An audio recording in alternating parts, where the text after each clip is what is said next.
In the last lesson, we talked about how to convert radians to degrees. We're going to do two short little segments here on how to convert decimal degrees to degrees, minutes, seconds. And I'm going to use 37.425 degrees as an example. So first of all, you can take the 37 and ignore it because we're just looking at the part that's after the decimal place because 37 is in degrees. So I take the 0.425 and I know that 1 degree is equal to 60 minutes. And you might actually think this is about time, and it's not about time. A minute and a second for degrees are like the little small portions a degree is cut up into. Within each degree, if you cut a degree into 60 pieces, those are the minutes. And if you cut a degree into 3,600 pieces, those are the seconds. So a minute is a 60th, and a second is a 3,600th, just like on a clock. So if I take 0.425 times 1 degree is 60 minutes, and I do this on a calculator, I end up with 25.5 minutes, because the degrees cancel. And so this is going to be 37 degrees, 25 minutes. And the 0.5, if I multiply that by, there's 60 seconds in 1 minute, 60 times 5, or 60 times 0.5 is 30, that's 30 seconds. Now, all of these will be calculator problems, and I'll also show you how to do it on a calculator. Example will go the other way. If I take 37 degrees, 25 minutes, 30 seconds, and I want to convert it to a decimal, this is 37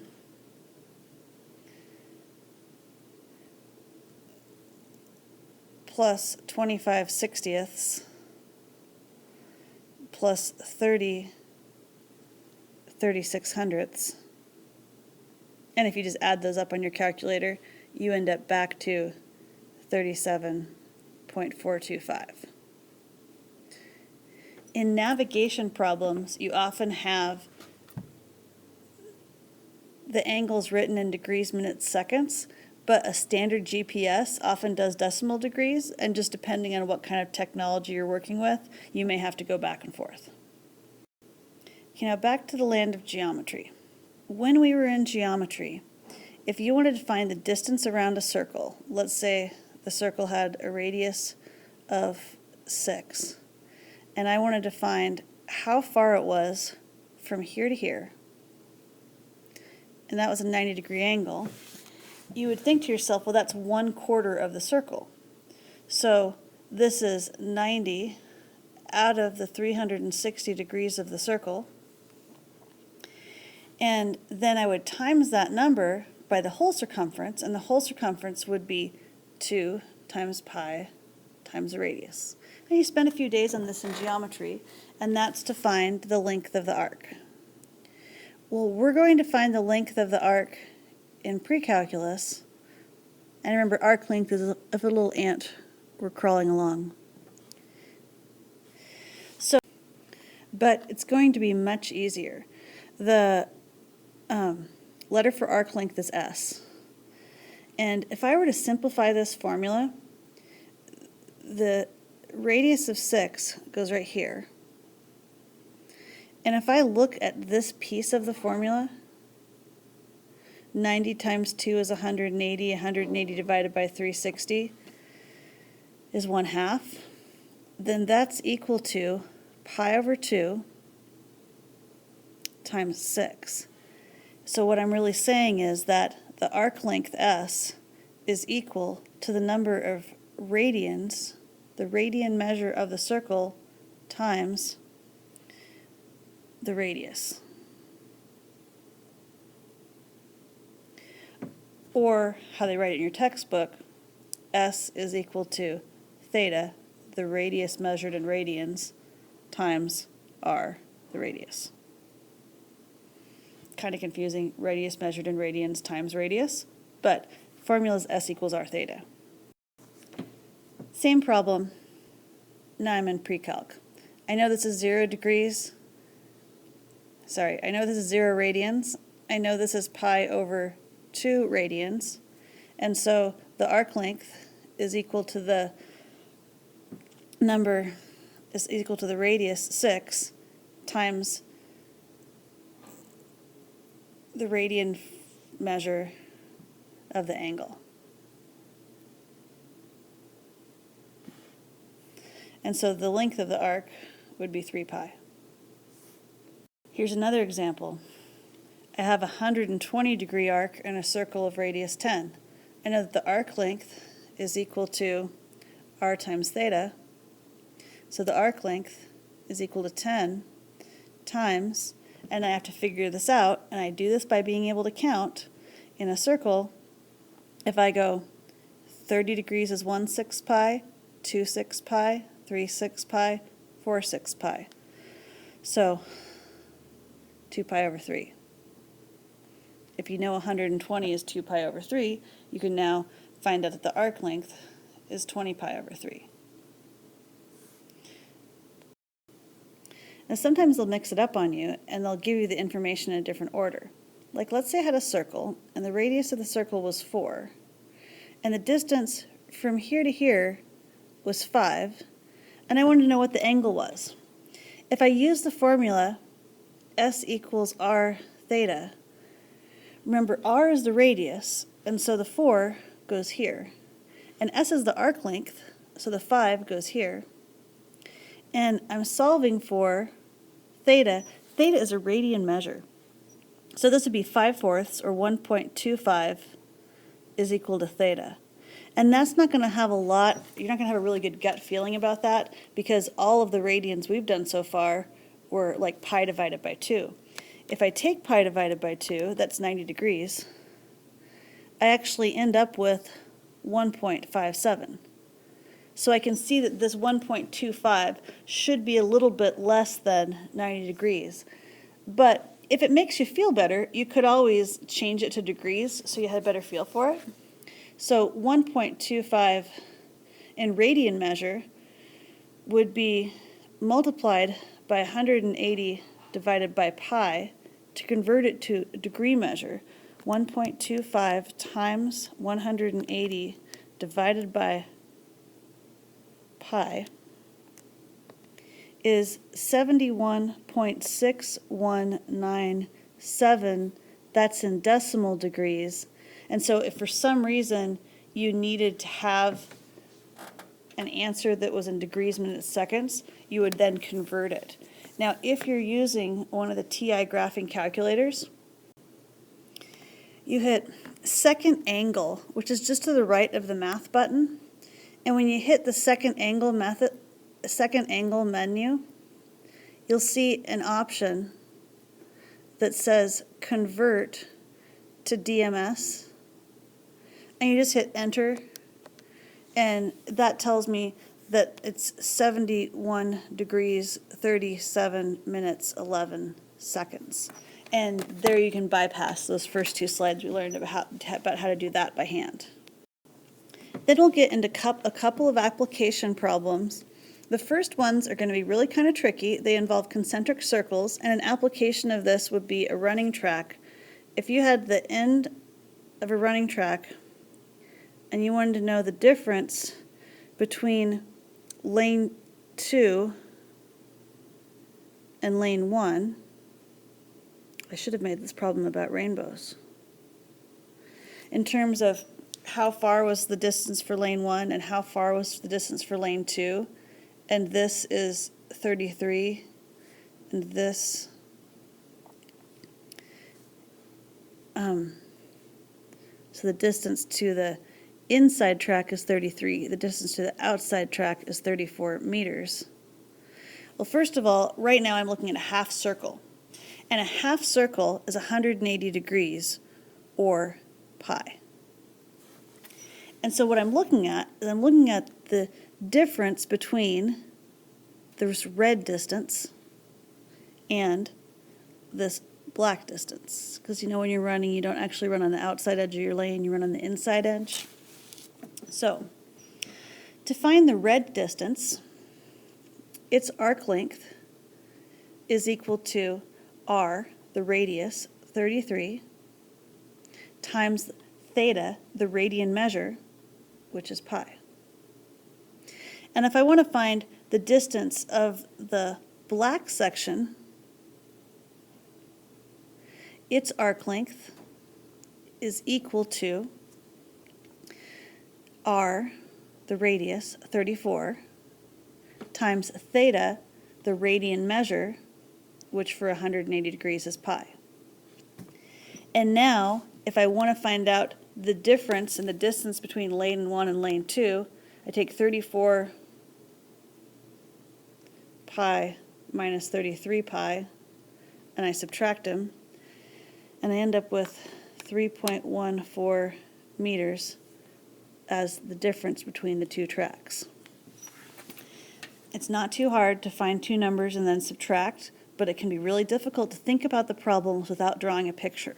So as you get to these problems on the homework assignment, make a picture, make formulas that go with each section of the picture, then find the difference. Another application for radians is if you're traveling on a sphere, like if you're an airplane flying around Earth, and you want to fly from Sandpoint to London, not that we have direct flights, but you can't just draw a straight line because you're going along the curvature of the Earth. And so there's one term called statute miles, and those are the regular miles that are straight, like you think about miles. And then we also have nautical miles. And nautical miles are measured along arc length. So if you want to find the distance from, let's say, one point to the other on the globe, you need to be able to translate statute miles to nautical miles in the following manner. So I actually looked up Seattle. So let's go Seattle to London. Found out on Google that the distance from Seattle to London is 4,786 miles.